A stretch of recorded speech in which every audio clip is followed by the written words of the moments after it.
और आज इस वीडियो में हम जिस फंड कैटेगरी की बात करने जा रहे हैं वो है फ्लेक्सी कैप फंड्स। इस नाम में आप फ्लेक्सी को फ्लेक्सिबिलिटी से कनेक्ट कर सकते हैं, यानी ऐसे फंड्स जिसमें आपके फंड मैनेजर को आपके पैसे अलग अलग साइज की हर तरह की कंपनी में लगाने की फ्लेक्सिबिलिटी होती है। इसमें ना आपका फंड मैनेजर खुद डिसाइड करता है कि वो आपका पैसा कब, कहां और कैसे लगाए, यानी कि कितना पैसा लार्ज कैप स्टॉक्स में लगाए, कितना मिड कैप स्टॉक्स में और कितना स्मॉल कैप स्टॉक्स में।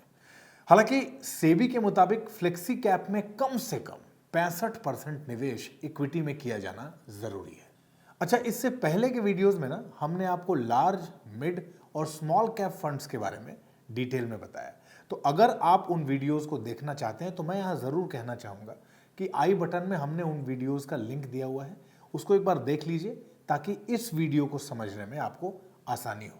अब आ जाते हैं अपने दूसरे पॉइंट पर, फ्लेक्सी कैप फंड में निवेश का फायदा। देखिए, ये एक ऐसा डाइवर्सिफाइड फंड है ना जो आपको तीनों तरह के स्टॉक्स में इन्वेस्टमेंट का फायदा देता है। तीनों तरह के स्टॉक्स मतलब लार्ज, मिड और स्मॉल।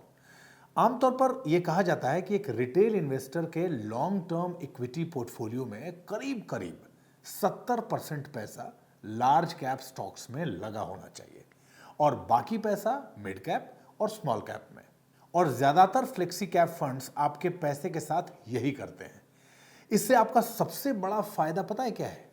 वो ये है कि आपके पोर्टफोलियो में रिस्क और रिवॉर्ड का एक अच्छा बैलेंस बना रहता है। अब आ जाते हैं अपने तीसरे पॉइंट पर, फ्लेक्सी कैप फंड्स में किसे इन्वेस्ट करना चाहिए। ए, जिन लोगों का निवेश करने का टारगेट मिनिमम 5 साल या उससे ज्यादा का हो, और बी, ऐसे लोग जिन्हें इक्विटी में निवेश करने का थोड़ा बहुत अनुभव जरूर हो। अगला पॉइंट, फ्लेक्सी कैप फंड्स में किसे निवेश नहीं करना चाहिए। ए, जिन लोगों के निवेश का टारगेट 5 साल से कम समय का हो, और बी, जिन लोगों का इक्विटी में इन्वेस्ट करने का जरा भी अनुभव नहीं है। निवेश की शुरुआत के लिए ये फंड्स उनके लिए ठीक नहीं रहेंगे। और अपना अगला पॉइंट है, इस फंड में पैसा कैसे लगाएं। देखिए, ये बात हम आपसे पहले भी कह चुके हैं और यहां भी उस बात का ध्यान रखना है कि फ्लेक्सी कैप फंड्स में निवेश के लिए पैसा एक मुश्त नहीं लगाना है, यानी कि लमसम एक मुश्त पैसा नहीं लगाना है। एसआईपी के जरिए ही फ्लेक्सी कैप फंड्स में भी इन्वेस्ट करना है। तो फ्लेक्सी कैप फंड्स के साथ साथ एक नाम और भी आपने अक्सर सुना होगा, मल्टी कैप फंड्स का। और बहुत सारे लोगों का सवाल यह होता है कि भैया इन दोनों में डिफरेंस क्या है। तो अगले वीडियो में हम लोग समझेंगे मल्टी कैप फंड्स के बारे में और साथ ही ये भी जानेंगे कि ये फ्लेक्सी कैप से अलग कैसे है।